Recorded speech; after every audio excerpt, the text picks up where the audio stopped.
massive influence on decision-making process. Because fundamentally, subconscious is our operating system. All of the programs, all of the habits, habitual behaviors that you have, whether inherited or you have experienced, are all stored in the subconscious. It actually formulates your long-term memory. So in a nutshell, very simply, it's your default mode, your autopilot mode. So when you're not paying attention, which usually is the case, the subconscious takes over. So only when you are aware for moments where you can do things differently.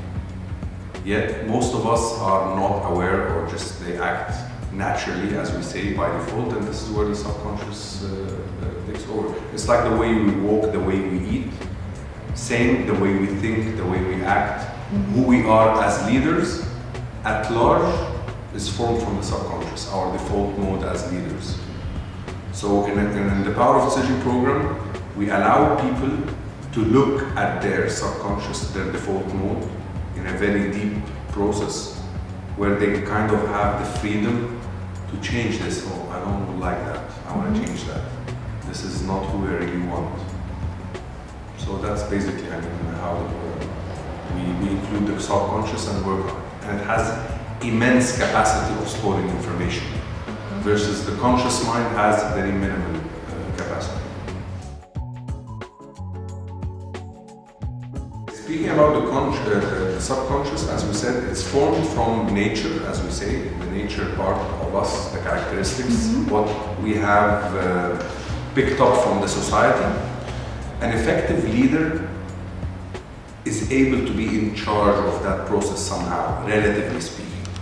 How? The three main characteristics we work on in the Power of Decision program for the effective leader is: number one, acquiring what we call a space mentality.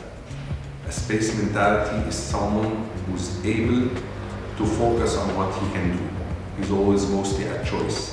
He sees a space of movement in everything he approaches.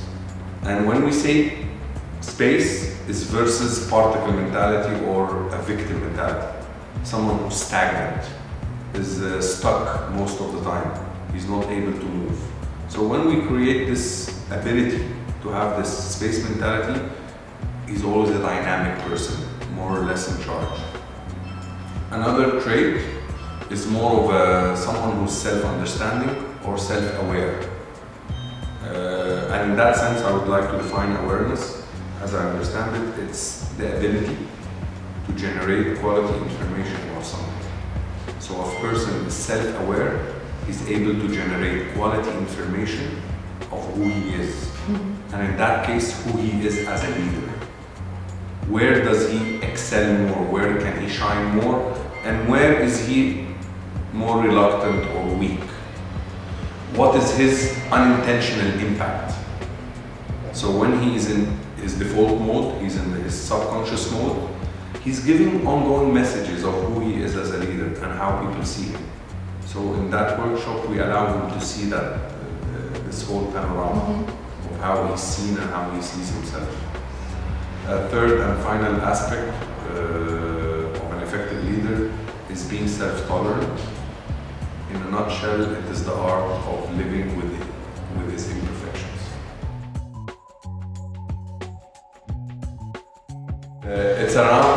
It's more or less giving these companies, whether on the personal level, on whom their leaders are and how they can capitalize on them, on the interpersonal level, how they communicate with each other as departments to create this kind of synergistic approach of things, or what we call synchronized energy, how the departments can relate towards a common goal, and finally on the organizational level, on the cultural level.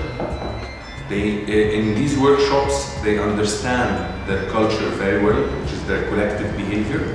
They know the strength of their current culture, the weaknesses of their current culture, and how this gap might affect their success in whatever main goal or common goal that they ultimately want to achieve.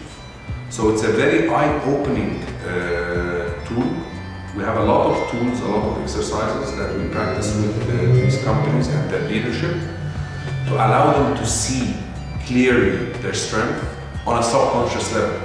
Because every organization has a subconscious, it's culture. It's not really written one or another on paper. So they do see it. And then they kind of capitalize on the strength and try to work on the weaknesses that they might be having.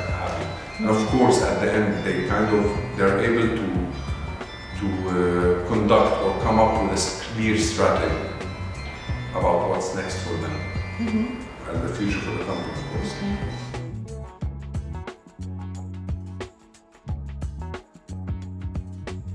The interesting thing is when I talk psychology is the science part, where research has proven certain scientific facts about how human interprets things.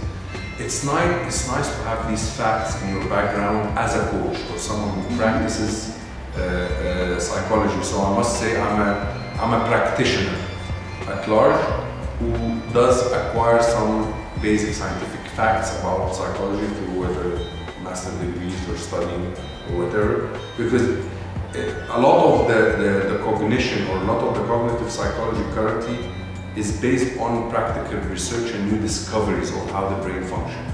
What is available now to the psychologists was not available for psychologists 50 years ago. How they're able to understand the brain, get new information.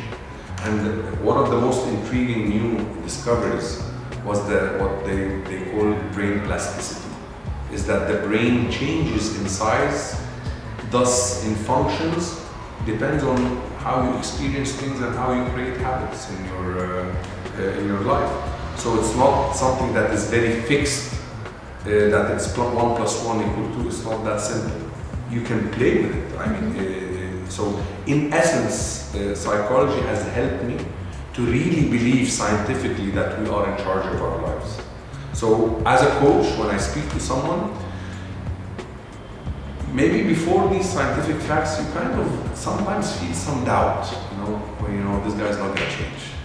There's no hope, people will go back to their old habits. You go back to your old belief system about how people are, because you look around you, a lot of people talk about change. All of them conceptually know the right answers from the wrong answers, yet no one is doing it. Why? So there must be genetic determinism, what scientists used to think, that it's done. That's how we are as humans, that's how we're gonna stay. So with the new science of psychology now, it has been really proven through the epigenetics evolution that you can make an override of whatever characteristics you are. You are ultimately, really, scientifically, psychologically, on the coaching level, you're free. You're free. So that's what we capitalize on. So, and trust me, it's not about the knowledge. I mean, when you give workshops, you can dissipate a lot of knowledge.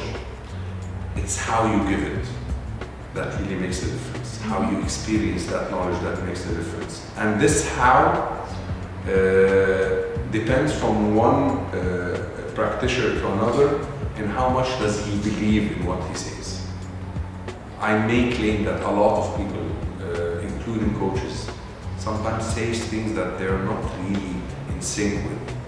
So that's why there's a good coach and there's a bad coach, there's a good leader and a bad leader. We speak a lot about the right things, but a lot of us, our desires, our wishes, our beliefs are not a print out of our lives. We see something different than what is being said. So that's sometimes what makes really the difference in workshops like this.